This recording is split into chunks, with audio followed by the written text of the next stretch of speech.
இன்றைக்கி நான் கற்றுக்கிட்ட ஒரு 4 விஷயத்தை பற்றி நான் பேச போகிறேன். ஃபஸ்ட்டு ஒன்று வந்து இந்த புக்கில் நான் படித்தது.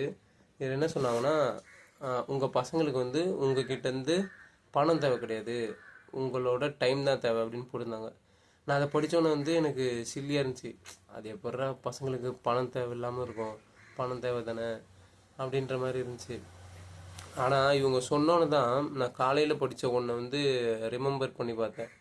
அப்புறம் வந்து மேட்ச் ஆச்சு, கரெக்டாக தான் இருக்குது அப்படின்ட்டு. அது என்னன்னு சொல்கிறேன். ஜிம் கிளேட்டன்றவர் வந்து ஒரு அமெரிக்கன் ஆண்டர்ப்ரனரு. அவரோட ஒரு புக்கு ஃபர்ஸ்ட் அ ட்ரீம் அப்படின்ட்டு. அவர் வந்து ஒரு விவசாய குடும்பத்தில் பிறப்பார். சொந்த இடம்லாம் இருக்காது அவருக்கு.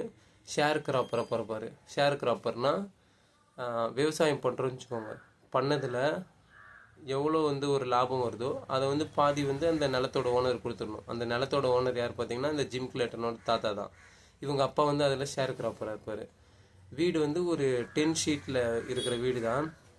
வெயில் காலத்தில் ரொம்ப வெயிலாக இருக்கும், மழை காலத்தில் வந்து ரொம்ப குளிராக இருக்கும். அந்த மாதிரி ஒரு வீடு. செப்பரேட் ரூம்லாம் கிடையாது, ரொம்ப ஏழ்மையான குடும்பம். அந்த இடத்துலேருந்து அவர் எந்த மாதிரி ஆகிடுவார் பார்த்தீங்கன்னா, ஒரு ஸ்டார்டிங்கில் ஹை ஸ்கூல் முடித்தோன்னே ஒரு ரேடியோவிலேருந்து துரு க்ளீன் பண்ணுற வேலைக்கு போவார். அந்த வேலையிலேருந்து வந்து நெக்ஸ்ட்டு டிவி ஆப்ரேட்டருக்கு ஜூனியர் லைசன்ஸ் வாங்கி டிவி ஆப்ரேட்டர் இருப்பார். அப்புறம் சீனியர் லைசன்ஸ் வாங்குவார். அப்புறம் எலக்ட்ரிக்கல் இன்ஜினியரிங் முடிப்பார். ஒரு கவர்மெண்ட் ஜாப்பில் இருப்பார். அப்படி இருக்கும்போது என்ன பண்ணுவார்னா, ஒரு கார் சேல்ஸ் பண்ணுவார், செகண்ட் ஹேண்ட் கார் சேல்ஸ் பண்ணுவார். அதுக்கப்புறம் வந்து அந்த எக்ஸ்பீரியன்ஸ் மூலயமா ஒரு புது டீலர்ஷிப்பை எடுத்து புது காருங்களாம் விற்க ஆரம்பிப்பார். அப்புறம் வந்து பழைய மொபைல் ஹோம்ஸு செகண்ட் ஹேண்ட் வாங்கி விற்க ஆரம்பிப்பார். அப்புறம் புதுசு விற்பார். அதுக்கப்புறம் அவரே மொபைல் ஹோம்ஸ் மேனுஃபேக்சர் பண்ண ஆரம்பிச்சார். மொபைல் ஹோம்ஸ்னால் நம்ம வீடு பர்மனெண்ட்டாக கட்டுறோம்ல, பிரிக்ஸ்லாம் வச்சு, அவங்க வந்து இந்த ட்ரெய்லரில் கட்டி மூவ் பண்ணி ஒரு பார்க்கில் வந்து ஃபிக்ஸ் பண்ணுவாங்க. அதுதான் மொபைல் ஹோம்ஸு. அந்த மாதிரி பண்ணுவார். அதுக்கப்புறம் அந்த மொபைல் ஹோம் ஃபிக்ஸ் பண்ணுற பார்க் இருக்குல்ல, அந்த பார்க்கையும் வாங்கி அதை ரெண்ட்டு விடுவார். அப்புறம் வந்து ஃபினான்ஸ் பண்ண ஆரம்பிச்சிடுவார். அந்த வீட்டுக்கு அவரே ஃபினான்ஸ் பண்ண ஆரம்பிச்சிடுவார். இன்சூரன்ஸ் பண்ண ஆரம்பிச்சிடுவார். இந்த மாதிரி எக்கச்சக்க பிஸ்னஸ் பண்ண ஆரம்பிச்சிடுவார். இப்படி பண்ணும்போது என்ன ஆகும்னா, அவர் வந்து 20 வயசுல கல்யாணம் பண்ணிருப்பார் மேரின்னு ஒருத்தங்கள. ஒரு 40 வயசு அப்போ வந்து அந்த மேரி வந்து அவரை டைவர்ஸ் பண்ணுறவங்க. டைவர்ஸ் பண்ணுறதுக்கு என்ன காரணம்ன்ட்டு பார்த்தா, அவர் போதிய டைம் ஸ்பெண்ட் பண்ணிருக்க மாட்டார் அவங்க கூட. இப்போ வந்து இந்த டெய்லி டாட் இதில் சொன்னாங்கள்ல, உங்கள் பணம் தேவை கிடையாது, உங்கள் டைம் தான் தேவைன்னு. அப்புறம் அவர் சொன்னதை நம்ம வந்து அப்ளை பண்ணி பார்த்தா தான் தெரியுது. நான் படிக்கும்போது ஜென்ரலாக நினச்சேன்னா கரெக்டு, அவங்க வந்து டைம் ஸ்பெண்ட் பண்ணலாம் பிரிகிறாங்கன்னு. அப்புறம் இவர் சொன்ன அந்த இக்கண்ணா, பணம் தேவையில்லை, நீங்கள் வந்து டைம் ஸ்பெண்ட் பண்ணுறது தான் முக்கியம் அப்படி சொன்னோன்னே அதை நம்ம அப்ளை பண்ணி பார்த்தா கரெக்டாக தான் இருக்கும். ஏன்னா அவர் ரொம்ப பணக்காரர் ஆகிட்டு இருப்பார். கிட்டத்தட்ட 10 மில்லியன் நெட்ஒர்த் இருக்கும் அவர்கிட்ட. ஆனாலும் அந்த மேரி வந்து அவரை விட்டு போயிருப்பாங்க. காரணம் வந்து அவர் பணம் ப்ரொவைட் பண்ணுறாரு, குடும்பத்தை நல்லா பார்த்துக்கிறாரு, அது முக்கியம் இல்லை. ஆனால் டைம் ஸ்பெண்ட் பண்ண மாட்டாரு, அதனால் போயிருப்பாங்க. அப்புறம் லாஜிக்கலாக தான் இருந்துச்சு. அதுக்கப்புறம் நெக்ஸ்ட் ஒரு வாழ்க்கையில் என்ன ஆகும் பார்த்தீங்கன்னா, ஃபஸ்ட்டு ஒரு தப்பு பண்ணிட்டாரா, அவங்க வந்து பிரிஞ்சு போயிட்டாங்க. நெக்ஸ்ட் என்ன ஆகும்னா, கேத்தி அப்படின்றவங்கள வந்து அவர் கல்யாணம் பண்ணிப்பார். அவங்களுக்கும் பார்த்தீங்கன்னா ஈக்குவல் மியூச்சுவல் அண்டர்ஸ்டாண்டிங் இருக்கும். ரொம்ப 2 பேருக்கும் பிடிக்கும், நல்லா தான் போயிட்டுருக்கும். அப்போது இவரோட கம்பெனி வந்து ஒரு ப்ரைவேட் கம்பெனியாக இருக்குது. ப்ரைவேட்லேருந்து பப்ளிக் லிமிடெட் கம்பெனி ஆக்கணும், ஒரு கொஞ்சம் பெரிய ஒர்க்காக இருக்கும் போல். அதனால் வந்து இவர் மறுபடியும் பழைய மாதிரி ரொம்ப பயங்கரமாக ஹார்ட் ஒர்க் பண்ணுவார். வீட்டில் டைமே ஸ்பெண்ட் பண்ண மாட்டார். அப்போ வந்து என்ன ஆகும்னா, ஒரு 5-6 வருஷத்தில் வந்து ஒரு நெட்ஒர்க் வந்து ஒரு 10 மில்லியன்லேருந்து 95 மில்லியன் ஆகிடும், இந்த பப்ளிக் லிமிட்டடாக மாறினதுனால. இப்பயும் பார்த்தீங்கன்னா அவர் பணக்காரர் தான், இப்பயும் வீட்டுக்கு நல்லா ப்ரொவைட் பண்ணுறாரு. ஆனால் இப்பயும் வந்து மறுபடியும் பிஸி ஆகிட்டார். அதனால் இப்போ இந்த வாட்டி வந்து கேத்தின்றவங்க வந்து அவரை டைவர்ஸ் பண்ணிருப்பாங்க.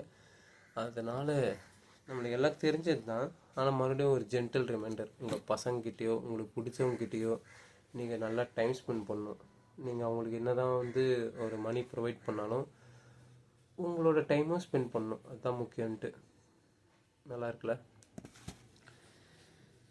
நெக்ஸ்ட் ஒன்று வந்து இதுவும் பார்த்தீங்கன்னா டெய்லி லாஸ். இதுலேருந்து டெய்லி ஒரே ஒரு பேஜ் படிக்கணும். இதில் என்ன சொல்லியிருந்தாங்கன்னா, ஏற்கனவே நம்ம கேள்விப்பட்டது தான் இந்த மாதிரி. இந்த டெய்லி இது படிக்கிறது என்ன விஷயம்னா, நம்ம ஏற்கனவே கேள்விப்பட்டது தான் இருக்கும். ஆனால் அதை நம்ம சும்மா படிச்சுட்டு அப்படியே விட்டுருப்போம். இது மறுபடியும் படிக்கணும்னா ஜென்டல் ரிமைண்டர் மாதிரி நம்ம வந்து மறுபடியும் ஃபாலோ பண்ண ஆரம்பிப்போம். ட்ராக்லேருந்து வெளியே போயிட்டோன்னா செய்யாமல் இருப்போம் அந்த சில விஷயத்த. இதை படிக்கும்போது மறுபடியும் ட்ராக்ல வந்துருப்போம். ஏன்னா என்ன சொல்லியிருந்தாங்கன்னா, இப்போ எக்ஸாம்பிளுக்கு ஒரு கார்பெண்டர் இருக்கார் வச்சுக்கோங்களேன். அவர் வந்து சுத்தியில் வச்சு தான் எல்லாமே ஒர்க் பண்ண வச்சுக்கோங்க. அவருக்கு திடீர்னு ஏதோ டைட் பண்ணுற மாதிரி ஒரு ஒர்க் வருதுன்னா அவர் அப்பயும் அந்த சுத்தியில வச்சே பண்ண தான் பார்ப்பாரு. அவர் வந்து அந்த ஒரு விஷயத்துல தான் ஸ்கில்டாக இருப்பார். ஆனால் இதே வந்து ஒரு ஸ்விஸ் ஆர்மி நைஃப் இருக்குன்னு வச்சுக்கோங்க. ஸ்விஸ் ஆர்மி நைஃப்னா நம்ம இந்த நெயில் கட்டரில் நிறையா விஷயம் இருக்கும்ல, அந்த மாதிரி நம்மளுக்குள்ள வந்து நம்ம ஒரு ஒரு ஃபீல்டில் மட்டும் வந்து எக்ஸ்பர்ட் இல்லாமல் எல்லாத்துலேயும் க்யூரியாசிட்டி வளர்த்துட்டு ஓரளவுக்கு எல்லாமே நம்ம தெரிஞ்சு வச்சுருந்தோம்னா ஒரு ப்ராப்ளம் வரும்போது அது சொல்யூஷன் வந்து கொஞ்சம் நல்லா கொடுக்க முடியும் அப்படின்ட்டு. எக்ஸாம்பிளுக்கு இப்போது ஏதோ ஒரு டைட் பண்ண வேண்டிய விஷயம் வருதுன்னு வச்சுக்கோங்களேன். அது ஒரு ஸ்க்ரூ, அந்த ஸ்பேனர் வச்சு நல்லா டைட் பண்ணலாம் அப்படின்னு இருந்துச்சுன்னா அங்கேயும் வச்சு சுற்றியில் வச்சு பண்ணுறது எஃபிஷியண்ட்டாக இருக்காதுல்ல. அது போல் வந்து நம்ம சும்மா ஒரு ஃபீல்டில் வந்து ஸ்கில்டாக இல்லாமல் முடிஞ்ச அளவுக்கு எல்லாத்துலேயும் க்யூரியாசிட்டியோட எல்லாம் தெரிஞ்சுட்டோன்னா நம்ம எஃபிஷியண்ட்டாக அதை சால்வ் பண்ணலாம் அப்படின்ற மாதிரி ஒரு விஷயம் வந்து சொல்லியிருப்பாரு. அதுதான் ரெண்டாவது விஷயம். ஜஸ்ட்டு ஒரு ஃபீல்டில் வந்து இருக்காதீங்க, எல்லா விஷயத்தையும் கொஞ்சம் கொஞ்சம் தெரிஞ்சுக்கோங்க அப்படின்ட்டு. இதான் ரெண்டு. மூணாவது வந்து பார்த்தோன்னா என்ன சொல்லியிருப்பாங்கன்னா, நம்ம இந்த வெயில் டைமு, மழை டைமு, முக்கியமாக வெயில்னு வச்சுக்கலாம். இப்போ வெயில் வரும்போது பார்த்தோன்னா நம்ம என்ன பண்ணோம்னா, ரொம்ப வெயிலாக இருக்குது அப்படின்ட்டு ஒரு மாதிரி அன்ஈஸியாகவே ஃபீல் பண்ணோம்ல. இங்கே வெயிலாக இருக்குது அப்படிலாம் பாஸ் வந்து திட்டிகிட்டே இருக்காரு, என்ன பண்ணுறது தெரியல. எப்பயுமே வந்து இந்த அடுத்தவங்களை வந்து ப்ளேம் பண்ணுவோம், இல்லை வந்து நம்ம கண்ட்ரோல் இல்லாத ஒரு விஷயத்த வந்து ப்ளேம் பண்ணுவோம்ல. இதில் என்ன சொல்லியிருப்பாங்கன்னா, நீ வந்து வெயில் அடிக்குதுன்னு சொல்லி என்ன பிரயோஜனம், வெயில் குறைவா போகுது. முன்னால் என்ன பண்ண முடியும்னா நீ வந்து ஷேடில் நிற்க ட்ரை பண்ணு, அப்படி இல்லைன்னா வந்து ஏசி பண்ணுவேன், ஏசி போட்டுக்கோ. அதுக்கப்புறம் ஒருவேளை உனக்கு வேலை செய்கிற இடம் பிடிக்கல, உங்கள் பாஸ் வந்து சரியில்லை அப்படின்னா உங்கள் பாஸையே குறை சொல்லிட்டு இருக்காமல் நீ வேறு வேலையை பார்க்கலாம். மொத்தத்தில் கண்ட்ரோல் த கண்ட்ரோலபிள்ஸ். உன்னால் என்ன கண்ட்ரோல் பண்ண முடியும் கண்ட்ரோல் பண்ணு. அதை விட்டு நான் அங்கே போனால் தான் நல்லா இருப்பேன், அது பண்ணால் தான் நல்லா இருப்பேன், அந்த மாதிரி நினைக்காத. உன்னால் என்ன மாற்ற முடியும் மாற்ற ட்ரை பண்ணு. மாற்ற முடியாத விஷயத்துக்கெலாம் உட்காந்து அழுதுட்டு இருக்காது அப்படின்ற மாதிரி விஷயம் வந்து இதில் போட்டிருந்தாங்க. இதுவும் நம்ம எல்லாருக்கும் தெரியும். ஆனால் இதுவும் ஒரு ஜென்டில் ரிமைண்டர் மாதிரி. ரிமைண்டர் இருக்கும்போது மறுபடியும் நம்ம ட்ராக்லேருந்து வெளியே போயிருப்போம். மறுபடியும் என்றைக்காவது இப்படி, அதாவது இன்னொரு எக்ஸாம்பிள்னால் நம்மளுக்கு இப்போ பிடிச்சவங்களே நம்மளை ஏதாவது குறை சொல்லிட்டே இருப்பாங்க, இல்லை வந்து எவனோ ஒருத்தர் ரோட்டில் போவோம் ஏதாவது சொல்லுவான். அப்போல்லாம் நம்ம கொஞ்சம் வந்து அப்செட் ஆகும். அப்போ தான் விஷயம் அவனெலாம் நம்ம கண்ட்ரோலில் பண்ண முடியும், அவன் வாயில் போயிட்டு நம்மளை இப்படி தான் சொல்லணும் அப்படின்ட்டு. அதனால் வந்து மற்றவங்க கிட்டேருந்து எதுவும் எதிர்பார்க்கவே நம்ம தேவையில்லை. நம்மளோட ஆக்ஷன்ஸ், நம்ம வந்து நம்ம நினச்சதை பண்ணுறோமா, பண்ண ஹாப்பி, பண்ணலன்னா பண்ண ட்ரை பண்ணும், அவ்வளோதான். இப்படி இருந்தால் வந்து ஹாப்பியாக இருக்கலாம் அப்படின்ற மாதிரி தான் இந்த புக்கில் ஃபுல்லாகவே இருக்கும். மாதிரி வேறு ஒரு டைமென்ஷனில் சொல்லிகிட்டே இருப்பாங்க. ஆனால் நல்ல ரிமைண்டர் தான். அடுத்து இதுதான் பாஸ். இதில் வந்து பார்த்திங்கன்னா எக்கச்சக்க விஷயம் சொல்லியிருப்பாங்க. இதில் நான் ஒரு சில விஷயம் வந்து அப்படியே படித்தே காட்டலான்னு இருக்கேன், ஏன்னா அவ்வளோ சூப்பராக இருக்கும். இதில் வந்து படித்தது என்ன விஷயம்னா, ஒரு சேரியட். இப்போ கிருஷ்ணர் வந்து அர்ஜுனருக்கு தேர் ஓட்டுவார்ல, அந்த மாதிரி வந்து நம்ம இமேஜின் பண்ணிக்கலாம். இப்போது நம்ம ஒரு விஷயத்தை அச்சீவ் பண்ணோன்னு நினச்சிக்கோங்க. இல்லை வந்து சேரிட். இப்போ திருப்பதி மலையில் நம்ம போயிருப்போம்ல, மேலே திருப்பதிக்கு மேலே, கீழ் திருப்பதியிலே மேல் திருப்பதி. அப்போது வந்து அந்த சேரியட்டில் போகிறோன்னு வச்சுக்கோங்க, கிருஷ்ணர் வந்து ஓட்டுறாரு. இப்போது அந்த குதிரையை பிடிச்சிருப்போம்ல, அந்த கயிறு, அதை விட்டுட்டுனா என்ன ஆகும், அந்த பள்ளத்தில் விழுந்து நம்ம இறந்துருவோம்ல. அதுபோல் இந்த திருப்பதி மேலைக்கு போனோன்னா எந்தெந்த இடத்துல கண்ட்ரோல் பண்ணணும், எந்த இடத்துல வந்து வேகமாக போக சொல்லணும் அப்படின்ற மாதிரி நம்ம இந்த ப்ராசஸை ஃபாலோ பண்ணால் தான் மேலே போக முடியும். அதே மாதிரியே நம்ம ஒரு கோல் இருக்குது அப்படின்னா, நம்மளுக்கு ஒரு இன்ட்ரெஸ்ட் இருக்குன்னா நம்ம அந்த விஷயத்தை அச்சீவ் பண்ணுறதுக்கு என்ன பண்ணணுமோ, எங்கே வந்து இப்போ எக்ஸாம்பிளுக்கு ஒரு வெயிட் லாஸ் இருக்குன்னு வச்சுக்கோங்க, வெயிட் லாஸோ பாடி பில்டிங் ஏதோ இருக்குது. நம்ம இப்போ வெயிட் லாஸ் பண்ணால் என்ன பண்ணணும், இந்த ஃப்ரைட் ஐட்டம் சாப்பிடக்கூடாது, அதுக்கப்புறம் வந்து ஓவர் ஈட்டிங் பண்ணக்கூடாது, இன்டர்மீடியட் ஃபாஸ்டிங் பண்ணணும். இந்த மாதிரி சில விஷயம் இருக்குல்ல, நம்ம அதை வந்து அதை வந்து ஃபாலோ பண்ணும்போது தான் நம்ம அச்சீவ் பண்ண முடியும். எப்படி அந்த கீழ் திருப்பதிலேருந்து மேல் திருப்பதிக்கு அந்த சேரியட்டை ஓட்டிகிட்டு போக முடியும், கண்ட்ரோல் பண்ணும் போது தான் போக முடியுமோ, அதே மாதிரியே நம்ம ப்ராசஸ் ஃபாலோ பண்ணும் போது தான் போக முடியும் அப்படின்ற சொல்லியிருப்பாங்க. இந்த சேரியட் எக்ஸாம்பிள் வந்து நல்லாயிருக்கும். இப்போ உங்களுக்குன்னு ஒரு கோல் எடுத்துக்கோங்க. உங்கள் டே டு டே லைஃப்பில் வந்து நீங்கள் அப்படியே போகிறீங்க, டெய்லி ஒரு டேவை கழிக்கிறீங்கன்னு வச்சுக்கோங்க. அப்போ வந்து இந்த சேரியட்டை ஞாபகம் வச்சுக்கோங்க, கிருஷ்ணரை ஞாபகம் வச்சுக்கோங்க. நம்ம கரெக்டான பாத்தில் தான் போகிறோமா. இப்போ ஏதாவது ஒரு ஃபுட் ஐட்டத்தை நீங்கள் சாப்பிட்ணும் போல் டென்ட் ஆச்சுன்னா அப்போ நினச்சிக்கோங்க, இந்த இடத்துல நம்ம ஸ்பீட் பிரேக்கர் போடணும், பிடிச்சி வச்சுக்கணும், நம்ம கண்ட்ரோல் பண்ணால் தான் நம்ம வந்து கோல்ஸ் அச்சீவ் பண்ண முடியும் அப்படின்னு நினச்சிக்கிட்டு அப்படியே போகணும். அதுதான் வந்து இதில் படித்தேன். அப்புறம் இதில் இன்னொரு விஷயம், சூப்பரான விஷயம் என்ன சொல்லியிருப்பாங்கன்னா, அந்த சேரியட்டே இப்போது வந்து சம்டைம்ஸ் வந்து ஒரு வாட்டி தானே சாப்பிட பார்ப்போம். ஆனால் இதில் இப்போ சொல்கிற விஷயத்தை வந்து மைண்டில் ஞாபகம் வச்சுக்கிட்டோன்னா நம்ம நல்லா வந்து, அதாவது தப்பான ட்ராக்கில் போக மாட்டோம். என்ன சொல்லியிருப்பாருன்னா, ஒருத்தர் அவரோட ஃபுல் பொட்டென்ஷியலை அட்டைன் பண்ணாமல் இருக்கிறதே ஒரு மிகப்பெரிய குற்றம், ஒரு தண்டனை மாதிரி சொல்லுவார்.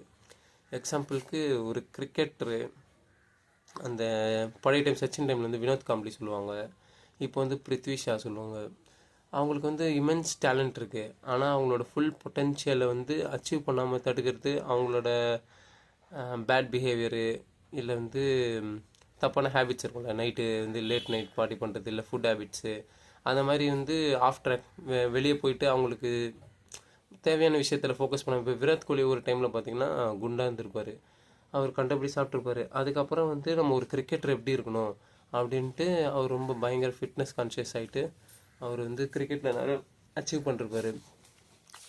அதுபோல் வந்து நம்மளோட ஃபுல் பொட்டென்ஷியல் வந்து அச்சீவ் பண்ணோன்னா இந்த சேரியட்டரோட அந்த அனாலஜி வந்து ஞாபகம் வச்சுக்கணும். எப்பவுமே நம்ம அங்கே போய் சேரணும் என்ன பண்ணணும் அப்படின்ற மாதிரி நம்ம ஞாபகம் வச்சுக்கிட்டு இந்த ஃபுல் பொட்டென்ஷியல் அச்சீவ் பண்ணணும் அப்படின்னு நினச்சிக்கிட்டு அந்த சேரியட் எக்ஸாம்பிள் ஞாபகம் வச்சுக்கிட்டு ஒவ்வொரு வாட்டி நம்ம போகும்போதும் நம்ம ஃபுல் பொட்டென்ஷியல் அச்சீவ் பண்ணணும், இது நம்ம பண்ணக்கூடாது அப்படின்ற மாதிரியே போகணும். அதுதான் வந்து நான் கற்றுக்கிட்டேன். அப்புறம் இன்னொரு விஷயம் அப்படியே ஃபுல்லாக சொல்லணும்னு நினைக்கிறேன். இந்த இஷ்யூ என் தங்கச்சிக்கு இருக்குது, ஒரே நிமிஷம். இங்கே பாருங்களேன், இந்த கிங் ஜார்ஜ் 4ன்றவர் என்னெல்லாம் சாப்பிட்டு வரான்ட்டு, காலைல எழுந்தோன்னு பிரேக்ஃபாஸ்ட்டு 2 பீஜன் சாப்பிட்டு வரான், 3 steaks, a near full bottle of wine and a glass of brandy. அவர் வந்து கொஞ்ச நாளில் வந்து பயங்கர குண்டாயிட்டாராம். எந்தளவுக்கு குண்டாயிட்டார்னா அவரால் படுத்து தூங்க முடியாது. தூங்குனா அவர் வந்து மூச்சு அடைக்கிற மாதிரி இருக்கும், அவரோட பாடி வெயிட்டே அவரை வந்து அமுக்கிற மாதிரி இருக்கும். ஓகேவா? அடுத்து வந்து அவர் ஒரு கிங்கில் சைன்லாம் பண்ண வேண்டியது இருக்கும். அப்போ என்ன ஆகும்னா அவரால் சைன் கூட பண்ண முடியாத அளவுக்கு ஆகிட்டார். அப்புறம் அவங்களோட ஆளுங்கிட்ட சொல்லி ஒரு ஸ்டாம்ப் ரெடி பண்ணி அந்த ஸ்டாம்பையே அவங்க வந்து இவரோட அத்தரைசேஷன் மாதிரி ரெடி பண்ண ஆரம்பிச்சிட்டாங்க. அந்தளவுக்கு குண்டாயிட்டார். அதுக்கப்புறம் ஒரு நாள் அவருக்கு ஏதோ ஒரு ஹார்ட் அட்டாக் வர மாதிரி ஃபீல் ஆகுது, ஒரு 3:30 மணிக்கு 1830s. அப்போ தான் தெரியுது, நம்ம சாக போகிறோம், இதுதான் டெத்து போல் அப்படின்ட்டு. அப்புறம் இன்னொருத்தர் நான் சொன்னல, இந்த ஃபுல் பொட்டென்ஷியல் நம்ம வந்து அச்சீவ் பண்ண போகிறது ஒரு தண்டனைன்ட்டு, இதை வந்து சூப்பராக ஒரு டிஃப்ரெண்ட்டான ஒரு பெர்ஸ்பெக்டிவ் சொல்லிருப்பாரு. எக்ஸாம்பிளுக்கு இப்போ நீங்கள் ஒரு அப்பாவாக இருக்கீங்கன்னு வச்சுக்கோங்களேன், நீங்கள் டிசிப்ளினாக இல்லாமல் ஃபுட் ஹேபிட்ஸ் ஒரு கண்டபடி பண்ணுறீங்கன்னா, மேபி நீங்கள் ஒரு சின்ன வயசில் இறந்துட்டிங்கன்னா உங்கள் ஃபேமிலிக்கு ஒரு லாஸு, உங்கள் குழந்தைக்கு ஒரு லாஸு. உங்கள் சைடுன்னு பார்க்கும்போது உங்கள் லவ்ட் ஒன்ஸ், உங்களோட செல்ல பிள்ளைங்க கூட வந்து டைம் ஸ்பெண்ட் பண்ண முடியாமல் நீங்கள் சீக்கிரம் போய்ட்றீங்க. உங்கள் ஒய்ஃப், உங்கள் அப்பா அம்மா கூட டைம் ஸ்பெண்ட் பண்ண முடியாமல் நீங்கள் சீக்கிரம் போய்ட்றீங்க. அதேமாதிரி ஒரு ஸ்போர்ட்ஸ் பர்சனை எடுத்துக்கும் போது, ஒரு அந்த பேப் ரூத்துன்ட்டு அமெரிக்காவில் ஒரு பேஸ்பால் பிளேயரை சொல்லுவாங்க. இமென்ஸ் பொட்டென்ஷியல், பயங்கரமான பொட்டென்ஷியல், பயங்கரமான டேலண்ட்டு. ஆனால் அந்த ஃபிட்னஸ் இஷ்யூஸ் அதெல்லாம் இருக்கிறனால என்ன ஆகும்னா, இப்போ எக்ஸாம்பிள் நம்ம ஊரில் வச்சுக்கலாம், சும்மா தோனி மாதிரி ஒரு அழைச்சிக்கலாம், பயங்கரமான டேலண்ட்டு. ஆனால் அவருக்கு வந்து கொஞ்சம் நிறைய கெட்ட பழக்கம் இருக்குது. அதனால் வந்து ஒரு சீக்கிரம் ஒரு 25-26 வயசுலேயே அவரோட விளையாட முடியாமல் போயிடுச்சு அப்படின்னா, அது வந்து அவருக்கும் லாஸ். அவரோட பிடிச்ச விஷயத்தை பண்ண முடியாமல் போனது அவருக்கும் ஒரு லாஸ், வியூவருக்கும் ஒரு லாஸ். என்னென்னா அவர் இப்போ 43 வரைக்கும் விளையாடுறாரு. அந்த மாதிரி ஒரு 43 வரைக்கும் விளையாட முடியாமல் போயிருக்கும். அந்த வியூவர்ஸ்க்கும் வந்து அவரை இவ்வளோ நாள் பார்க்கக்கூடிய அந்த வாய்ப்பு வந்து கிடைக்காம போயிருக்கும்ல. அந்த மாதிரி ஒரு பெர்ஸ்பெக்டிவ் சொல்லுவார். நீங்கள் வந்து டிசிப்ளினாக இருக்கிறது வந்து உங்களுக்கு மட்டும் நல்லதில்லை, பட்டர்ஃப்ளை எஃபெக்ட் மாதிரி உங்களால் வந்து ஒரு கண்ட்ரிக்கே கூட வந்து நல்லதாகும். அதை நான் லேட்டராக சொல்கிறேன். இந்த பேப் ரூத் பாருங்களேன் என்னெல்லாம் சாப்பிடுவாரான்ட்டு. ஃபஸ்ட்டு பிரேக்ஃபாஸ்ட் வந்து was a pint of whiskey mixed with ginger ஏல்னு போட்டிருக்காங்க, என்னன்னு தெரில. Then steak, 4 eggs, fried potatoes and a pot of coffee.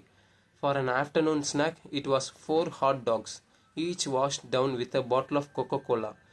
He had an early supper and a late supper, each the same.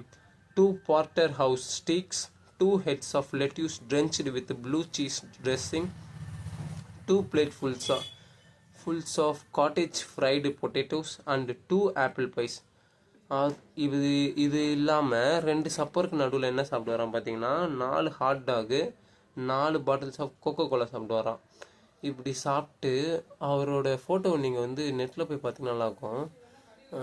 பேப் ரூத்துன்னு போட்டு ஒரு ஃபோட்டோவில் பயங்கர குண்டாக இருப்பார். ஒரு பேஸ்பால் விளாட்றவங்க மாதிரியே இருக்க மாட்டார். அவரோட டக்அவுட்டில் உட்காந்துட்டு ஒரு டவல் போட்ட மாதிரி உட்காந்துருப்பார். அது போல் அவரோட ஃபுட்டு ஹேபிட்ஸை பார்த்தீங்களா? இந்த மாதிரி சாப்பிட்டா கண்டிப்பாக இஷ்யூ வரதானே செய்யும். ஓகே, நெக்ஸ்ட்டு வந்து பார்த்தீங்கன்னு வச்சுக்கோங்களேன், இந்த மாதிரி ஒரு நல்ல ஒரு வாய்ப்பு இருந்தும் வீணாக போனவங்க வந்து ஜார்ஜ் ஃபோர், பேப் ரூத் உடம்புக்கு எடுத்துக்கிட்டவங்க. இதில் வந்து யார் அவர், தியோடர் ரூஸ்வெல்ட், அவர் வந்து அமெரிக்கன் பிரசிடென்ட் போல். அவர் வந்து எந்த அளவுக்கு அவரோட சின்ன வயசுலேருந்து அவர் எந்த அளவுக்கு டெவலப் ஆகிருக்காரு பாருங்கள். அவருக்கு வந்து ஆஸ்துமா இருக்குமா, லங்ஸ் வந்து வீக்கான லங்ஸு, பிறக்கும் போதே கொஞ்சம் வீக்கான பையன். ஆனால் அவர் எக்ஸ்கியூஸ் சொல்லிட்டு இல்லாமல் அவர் சின்ன வயசில் வந்து ஏதாவது ஒன்று ஸ்ட்ரெஸ்ஸு ஏதாவது அப்பா திட்டாங்கன்னா அவர் சொல்லுவாராம், அப்பா திட்டாதீங்க எனக்கு ஆஸ்துமா வந்துடும் அப்படின்ட்டு சொல்லுவாராம். சொல்லிவிட்டு சம்டைம்ஸ் தரையில் படுத்து உருளுவாராம். அவருக்கு சின்ன சின்ன ஏதாவது ஒன்று ஆச்சுனாவே பயங்கரமாக வந்து ஒரு உயிர் போகிற அளவுக்கு வலிக்குமா. சம்டைம்ஸ் அந்த மாதிரிலாம் நடந்திருக்கு. அதனால் என்ன அவங்க அப்பா என்ன என்கரேஜ் பண்ணாருன்னா அவரை, நீ வந்து கொஞ்சம் ஃபிட் ஆகணும், ஜிம் பண்ணணும், அப்போ தான் வந்து நீ நல்லா ஆக முடியும் அப்படின்னு சொன்னாராம். இவர் என்னெல்லாம் பண்ண ஆரம்பித்தார் பாருங்களேன். இவர் வந்து ஃபஸ்ட்டு ஜிம் போக ஆரம்பித்தார், அப்புறம் வீட்டிலே ஜிம் பண்ண ஆரம்பித்தார். அதுக்கப்புறம் இவர் பண்ணாத வேலையில் பாருங்கள், walking, rowing, boxing, wrestling, hiking, hunting, horseback riding, football, இந்த மாதிரி எல்லாத்தையுமே பண்ணிட்டாரு. பிரசிடென்ட் ஆன பிறகு கூட இல்லை, ஹார்ட்லி அ டே, ஒரு நாள் கூட எக்ஸசைஸ் பண்ணாமல் இருக்க மாட்டாராம். அதுக்கப்புறம் ஒயிட் ஹவுஸில் போயிட்டு கப்புள் ஆஃப் ஹவர்ஸ் அ டே இன் தி ஆஃப்டர்நூனில் ஒரு ஹவர் நான் ஒர்க் அவுட் பண்ணுவேன்னு கூட சொல்லலாம். அதாவது பிரசிடெண்ட் இருந்தப்போ கப்புள் ஆஃப் ஹவர்ஸ்ன்னு couple of hours get a couple of hours. ஒரு நாளில் கப்புள் ஆஃப் ஹவர்ஸ் சொன்னால் கூட பொருள், ஒரு மதியத்தில் கப்புள் ஆஃப் ஹவர்ஸ் நான் ஒயிட் ஹவுஸில் வந்து ஒர்க் அவுட் பண்ணுவேன் அப்படின்ட்டுருக்காரு. அந்த மாதிரி அவர் வந்து ஃபிட் ஆனதுனால அவரோட ஆஸ்மா வந்து அவர் போயிடுச்சு, ஒரு ஃபிட்டான பர்சன் ஆகிட்டார். அப்புறம் இதில் ஒரு கேள்வியும் கேட்பார் இந்த ஆத்தர், இதில் யாருக்கு காலையில் இருந்துச்சா சூப்பராக இருந்திருக்கும்னு நினைக்கிறீங்க? இந்த ஜார்ஜ் ஃபோருக்கா இல்லை பேப் ரூத்துக்கா? அந்த மாதிரி ஒரு பேட் ஹேபிட்டில் நைட்டு அவ்வளோ ஹெவியாக சாப்பிட்டு காலையில் எந்திக்கிறவங்களுக்கு வந்து நல்லா ஃபீல் ஆகிருக்குமா, இல்லை இந்த தியோடர் ரூஸ்வெல்ட்டுக்கா அப்படின்னு ஒரு கேள்வி கேட்பாங்க. அப்புறம் இன்னொரு விஷயம் கேட்பாங்க, இந்த மாதிரி ஒரு கெட்ட விஷயம், இந்த பேட் ஹேபிட்ஸ் இருக்கும்போது என்ன ஆகும்னா, உள்ளே போகும்போது பார்த்தீங்கன்னா சூப்பராக இருக்கும், ஆனால் அது ஆஃப்டர் எஃபெக்ட்ஸ் வந்து பிட்டராக இருக்கும் அப்படின்னு சொல்லியிருப்பாரு. எக்ஸாம்பிளுக்கு நான் என்னெல்லாம் பார்த்தீங்கன்னா வந்து நான் ஸ்வீட் ரொம்ப பிடிக்கும். ஆனால் இவர் சொன்ன அந்த ஒரே ஒரு வார்த்தைக்காகல இந்த தீபாவளி டைம் அப்போலாம் பயங்கர கண்ட்ரோலாக இருந்தேன். ஏன்னா அது நல்லா என் மைண்டில் இருந்துச்சு. அப்புறம் போக போக என்ன ஆகும் பார்த்தீங்கன்னா, நம்மளுக்கு அந்த படித்தது வந்து மறந்துடும். மறக்க நம்ம பழைய குருடி காது துரடி மாதிரி பழைய ஹேபிட்ஸ் போயிடுவோம். ஏன்னா இந்த வார்த்தையை நீங்களும் ஞாபகம் வச்சுக்கிட்டிங்கன்னா ரொம்ப யூஸ்ஃபுல்லாகும். என்ன விஷயம்னா, நம்ம எது பண்ணாலும் செய்யும் போது நல்லாயிருக்கும். அந்த என்ன ப்ளஷர், இம்மீடியட் ப்ளஷர், இந்த உடனடி கிடைக்கிற ப்ளஷரு, ஷார்ட் டேர்ம் ப்ளஷரு, அது மாதிரி கூட சொல்லலாம். அந்த ப்ளஷரை பார்த்தோன்னா உடனடியாக கிடைக்கும், ஆனால் அதுக்கப்புறம் அது போயிடும். அது நம்மளுக்கு ஆஃப்டர் எஃபெக்ட்ஸ் எதுவும் இருக்காது. ஆனால் அதோட கான்சிக்வன்சஸ் வந்து ரொம்ப டேஞ்சரான விஷயம்னா நம்ம அது பண்ணக்கூடாது. இதே வந்து லாங் டேர்ம் ப்ளஷர் பார்த்தோன்னா, நம்ம வந்து ஒரு புக் எழுதுறதோ இல்லை வந்து இல்லை நம்மளுக்கு பிடிச்ச வேலைக்காக வந்து படிக்கிறதோ எது வேணால் எடுத்துக்கலாம். அது செய்யும் போது வந்து கொஞ்சம் கஷ்டமாக இருக்கும், செஞ்சு முடித்தோன்னே ஆஃப்டர் எஃபெக்ட்ஸ் வந்து நம்மளுக்கு நல்லாயிருக்கும். இதனால தான் நான் இன்றைக்கி படித்தது. பாய்.